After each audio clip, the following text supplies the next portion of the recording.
모두 앉으시기 바랍니다. 주님이 내리시는 은총과 평화가 여러분과 함께 하시기를 빕니다. 한 주간 편안하셨습니까? 오늘은 많이 춥습니다. 건강에 유의하시기를 바랍니다. 새해가 시작된 지 벌써 2주째입니다. 여러분은 어떻습니까? 어떤 분은 새로운 계획을 품고 이 자리에 오셨고, 또 어떤 분은 여전히 풀리지 않는 문제와 불안 속에서 한 해를 시작하고 있을지 모르겠습니다. 그 모든 마음을 안고 오늘 우리는 예배로 모였습니다. 이 시간 우리의 기대와 염려 있는 그대로 하나님 앞에 내려놓고 그 위에 주님의 은총이 머물기를 함께 기도합시다. 성부와 성자와 성령의 이름으로 말씀드립니다. 우리는 지금 공연절기를 지나고 있습니다. 공연절기는 그리스도의 영광이 드러나는 순간들의 주의를 기울이는 시기입니다. 사순절기가 시작되기 전까지 짧게 이어지는 공연의 여정 속에서 우리는 이방에서 온 동방박사들을 통해 예수님께서 유대인뿐만 아니라 온 인류에 오신 분임을 알게 됩니다. 가나 혼인잔치에서 물을 포도주로 바꾸시는 첫 표징을 통해서는 그분의 존재가 우리에게 어떤 기쁨을 가져오는지를 보게 됩니다.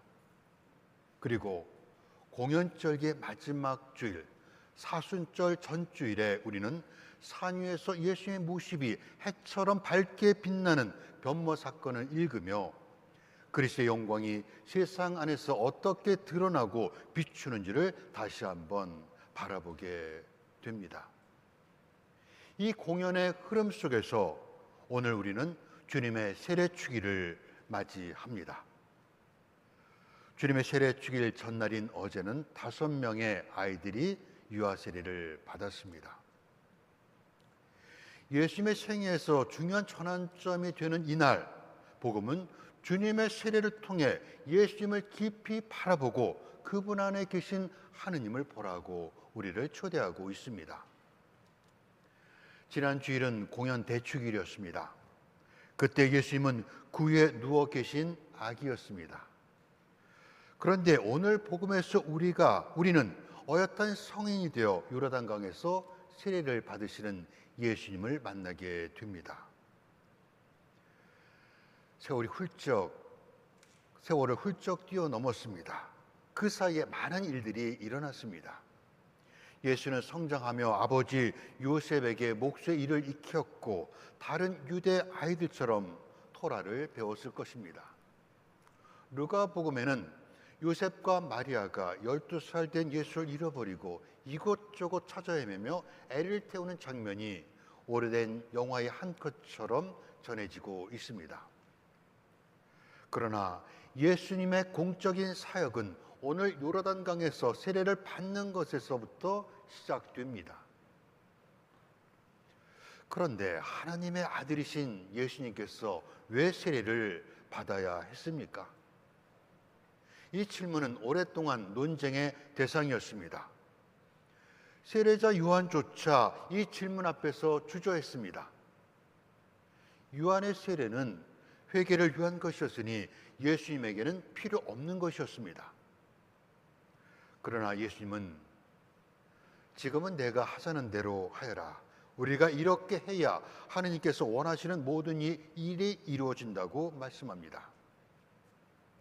이는 자신의 판단과 의지를 내려놓고 하느님의 뜻을 전적으로 받아들이는 결단입니다.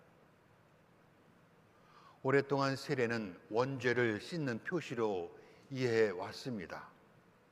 저와 여러분은 죄를 벗기 위해 세례를 받았습니다. 그러나 예수님의 세례는 우리의 죄를 대신 지기 위해서입니다. 예수님은 요르단강 물속으로 걸어 들어가 상처 입고 깨어진 사람들과 같은 자리에 서셨습니다. 예수님께서 회개 세례를 기꺼이 받아들인 것은 우리 인간과 깊은 연대를 하기 위해서입니다. 그러나 사람들은 이때부터 예수님을 세리와 죄인들의 친구라고 조롱하기 시작합니다. 이 독서 사도행전에서 베드로는 훗날 이 사건에 대해 이렇게 고백합니다. 하느님께서는 사람을 차별하지 않으신다는 것을 나는 참으로 깨달았습니다. 하나님의 사랑이 닿지 않는 곳은 없습니다. 예수님께서 물에서 올라오시자 어떤 일이 일어났습니까? 호련히 하늘이 열리고 성령이 그분 위에 내려오셨습니다. 그리고 하늘의 음성이 들려왔습니다. 이는 내 사랑하는 아들, 내 마음에 드는 아들이다. 성공의 신학자 마커스 보그는 하늘이 열렸다는 표현을 예수께서 장막을 열어 우리가 그토록 갈망하던 하느님을 보여주신 계시의 순간이라고 말하고 있습니다. 이제 하느님의 영역과 인간의 영역은 분리되지 않습니다. 또한 성령의 강림은 예수님을 공적 사역으로 부르시고 필요한 은사를 주시는 위임식이었습니다. 예수님의 세례는 개인의 영적 체험이 아니라 로마 제국과 종교 지도자들이 뒤틀어 놓은 세상 질서에 맞서 하나님의 정의가 실현될 새로운 질서에 참여하겠다는 선언입니다. 세례자 요한과 예수 두 사람 모두 당시의 지배 권력에 의해 처형당했습니다. 만일 예수님이 단지 온화한 도덕교사였다면 결코 십자가에 못 박히지 않았을 것입니다. 요한은 그의 직설적인 설교 때문에 처형되었고 예수님 역시 다르지 않았습니다. 그것만으로도 예수님이 전한 복음이 얼마나 혁명적이었는지 알 수 있습니다. 그러나 역사 속에서 복음의 역동성은 축소되어 왔습니다. 19세기 노예 제도가 있던 시대에 백인 그리스도인들은 하늘의 업적을 쌓기 위해 흑인 노예들에게 세례를 강요했습니다. 그러면서 세례는 하늘에서의 지위만 바꿀 뿐 지상에서의 처지는 바뀌지 않는다고 말했습니다. 이는 세례를 오직 영혼의 문제로만 가두고 불의한 사회 질서는 그대로 유지하려 했던 왜곡된 신앙 이해였던 것입니다. 그렇다면 세례의 진정한 의미는 무엇입니까? 세례는 이사야가 말하듯 보지 못하는 이들의 눈을 열어주고 갇힌 이들을 감옥에서 풀어주는 예수님의 사명에 참여하도록 우리를 세상에 내보냅니다. 오늘 일독서 이사야 42장은 이스라엘 백성들이 포로에서 해방되었지만 여전히 힘들고 희망이 보이지 않던 때에 전해진 말씀입니다. 예언자는 그 어둠 속에 정의와 희망을 가져올 주님의 종이 오실 것을 선포합니다. 그런데 우리의 정의와 주님의 종이 가져올 정의는 다릅니다. 우리에게 정의란 무엇입니까? 법정에서 유죄 무죄를 가리고 벌을 내리는 것입니다. 누군가 우리에게 폭력을 가하면 더 큰 폭력으로 응답하는 것입니다. 그러나 이런 정의는 오히려 우리를 죽음의 문화로 이끌 뿐입니다.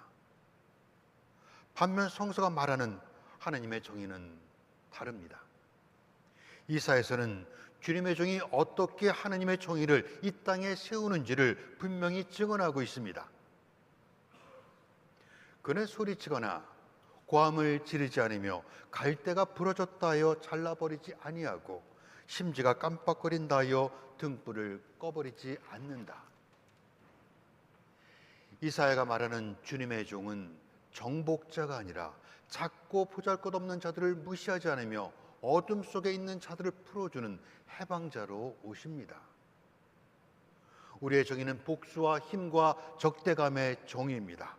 반면 하나님의 정의는 복수가 아니라 용서를 통해 이루어집니다. 폭력이 아니라 연민을 통해, 적대감이 아니라 자비를 통해 드러납니다. 그것은 평화로 이어지는 하느님의 정의입니다. 그러나 우리가 잊지 말아야 할 것이 있습니다. 하느님의 용서는 조건을 붙이지 않지만 그분의 자비는 진실을 덮지 않습니다. 용서는 잘못을 묵인하는 것이 아니라 회복의 길을 여는 것입니다. 예수님의 세례는 하나님의 정의 편에 서겠다는 공적인 선언입니다.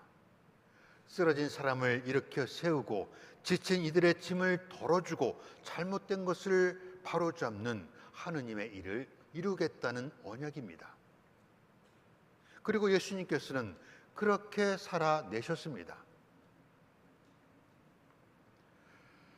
그러나 대부분의 사람들은 자신들의 방식이 비판을 받거나 잘못이 드러나는 것을 좋아하지 않습니다. 그래서 예수님은 십자가에 매달아 입을 막으려 했던 것입니다. 그러나 우리에게는 다른 길이 없습니다. 예수님의 세례에 동참함으로써 우리는 그분과 같은 소명을 받았기 때문입니다. 만약 우리가 세례를 오직 개인적인 용서와 평안을 보장받는 장치로만 여긴다면 우리는 오늘 마테오 복음의 이야기를 오해하고 있는 것입니다. 세례는 결코 자기 자신만을 위한 것이 아닙니다.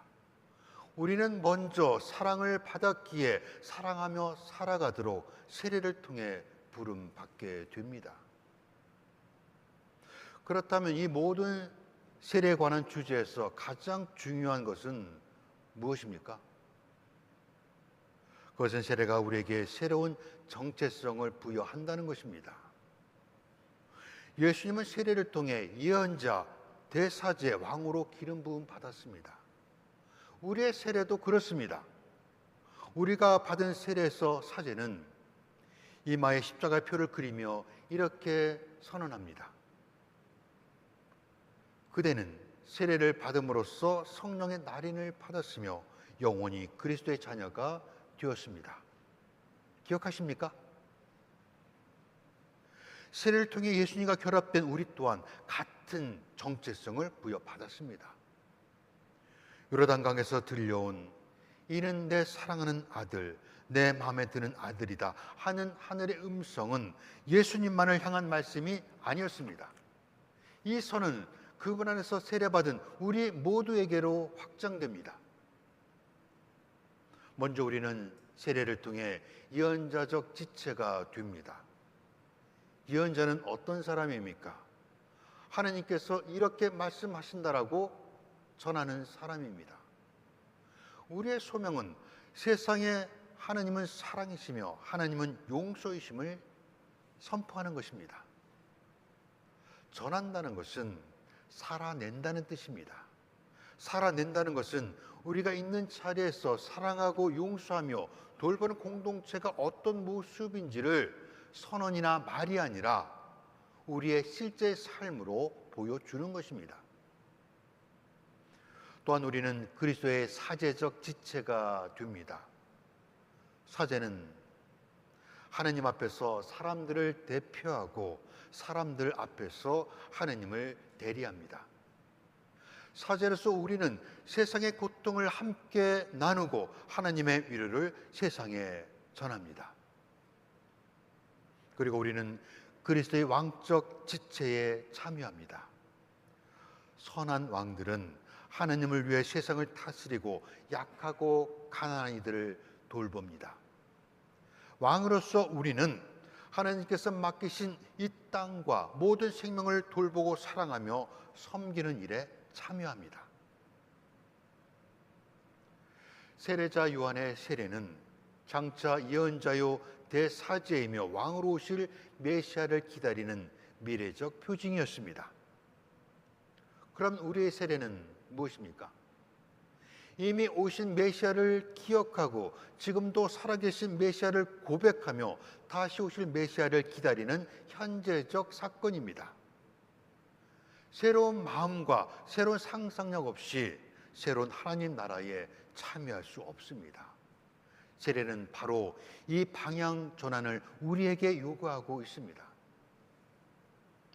그러므로 세례받은 우리의 정체성은 정의와 평화를 위해 싸우는 우리 안의 선한 자아와 연대를 요구하며 때로는 악을 추종하려는 우리 안의 어두운 자아와의 결별을 요구합니다. 이것이 회개입니다. 회개는 단순한 잘못의 인정이 아니라 삶의 방식 자체가 바뀌는 전환을 의미합니다. 교회는 매년 이맘때 예수님의 세례를 기념합니다.